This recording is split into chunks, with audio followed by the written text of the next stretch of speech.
She always felt invisible, like her heart could scream loud enough to shake. The sky and the world would still walk past her. Rowan lived in a dusty, Texas trailer park where the heat clung to everything like a heavy blanket. Her home was a rusted single-wide with a crooked porch, a leaky roof, and windows held together by plastic and duct tape.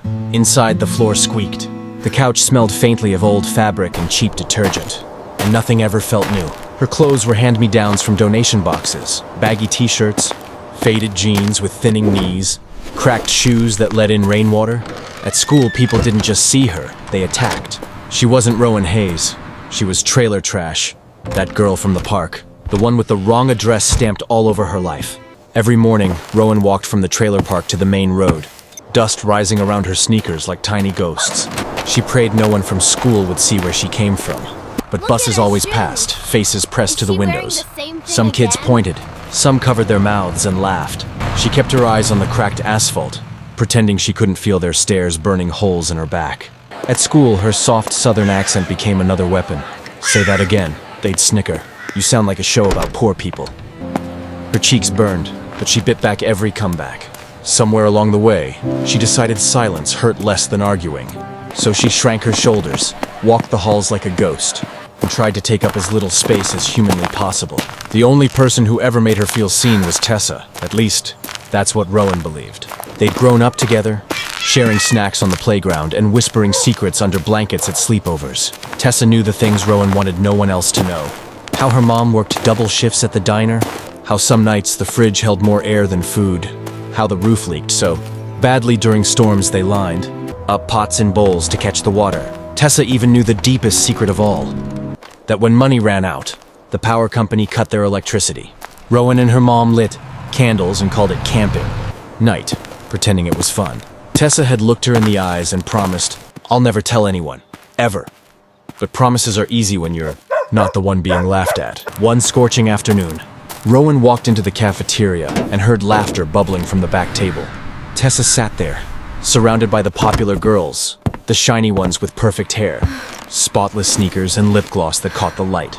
Rowan hesitated, not sure if she should join them or disappear like she usually did. Then she heard Tessa's voice, louder than the others. "You know what's crazy?" Tessa said. "Rowan's so broke their lights get shut off. She literally sits in the dark. They live in that disgusting trailer park off Highway 6. The table exploded in laughter. "Are you serious?" one girl gasped. "That's gross." Another wrinkled her nose. "No wonder she looks like that. Do they even have hot water?" Rowan stood there, her lunch tray shaking, every word cutting into her like a slow, careful knife. Her deepest shame had just become the day's entertainment. She didn't remember letting go of the tray, but she remembered the sound, the crack of plastic hitting tile, the clatter of utensils, the wet slap of food splattering across the floor. The whole cafeteria turned to stare. Tessa's face went pale as she locked eyes with Rowan, who stood frozen, blinking back tears. "Rowan, Tessa started, but the damage was already done. The words had left her mouth and spread through the room like gasoline catching fire. Rowan bolted, throat burning, vision blurred.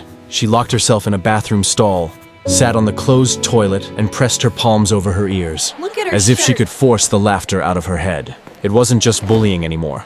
It was betrayal, from the one person who knew exactly how much those secrets cost. That night, the trailer felt smaller than ever. Rain tapped against the thin metal roof, and the familiar leak had started again. Droplets plinking into an old cooking pot under the brown stain on the ceiling. The electricity had been cut off, again. Rowan sat at the tiny kitchen table, homework in front of her, lit only by the weak glow of a cheap battery lamp. The air was heavy with unsaid things. Her mom moved quietly around the kitchen, rubbing her temples. "Rough day?" she asked gently. Rowan wanted to scream, to say, "They're laughing at our whole life." But the words knotted in her throat. "I'm fine," she lied. Instead, she opened an old notebook. Not for class, not for a grade, for survival. She started to write about the cafeteria, the laughter, the darkness, the fear. Every ugly feeling spilled out. And for the first time, something finally listened. The next morning, the hallways felt colder. Whispers chased her everywhere. She lives in that trash park. Her lights get cut off. Bet she doesn't even have Wi-Fi. Rowan kept her gaze glued to the floor, but every sentence stuck to her like mud. In English class, she slid into the back row, wishing she could dissolve. Mrs. Avery, a teacher with tired eyes but a warm voice, announced a new assignment. Write a personal narrative about something that changed you, the class groaned. Rowan stared at her blank page, wanting to write something pretty, something inspiring, but all she could see was the cafeteria, floor and the glow of candlelight. In the dark trailer, her pen hovered, then moved. She wrote everything. The insults, the leak, the fake camping nights, the betrayal. The pain she couldn't say out loud poured into her handwriting, raw and unfiltered. A week later, Mrs. Avery handed back the papers. When she reached Rowan's desk, she didn't just drop the assignment and walk away. She tapped it gently. "Can you stay after class for a minute?" Rowan's stomach flipped. Had she said too much? After the room emptied, Mrs. Avery sat on the edge of a desk, Rowan's paper in hand. "Rowan," she said softly, "I read your story." Rowan braced herself for pity, but instead she saw something different in her teacher's eyes. Respect. "You have a powerful voice," Mrs. Avery said. "The way you describe your world, it's real and it's brave. Have you ever thought about writing more seriously?" Rowan shook her head, stunned.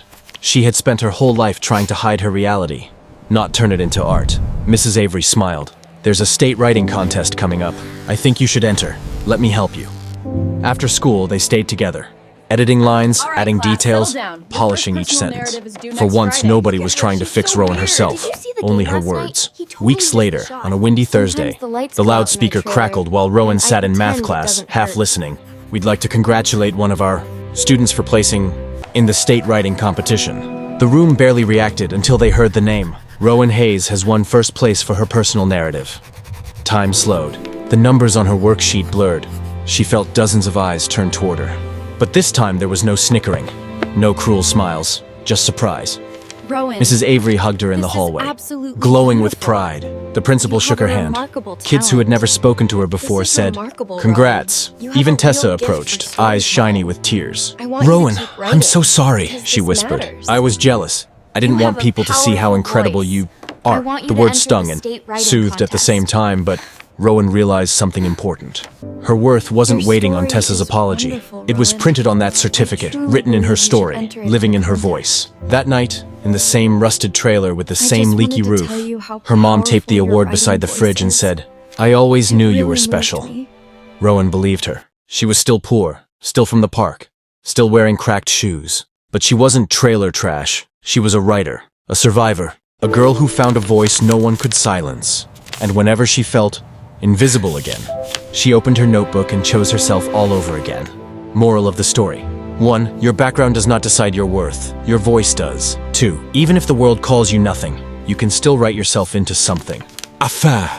If this story touched your heart, subscribe to English Story Academy for more emotional English stories that help you learn, feel, and grow at the same time.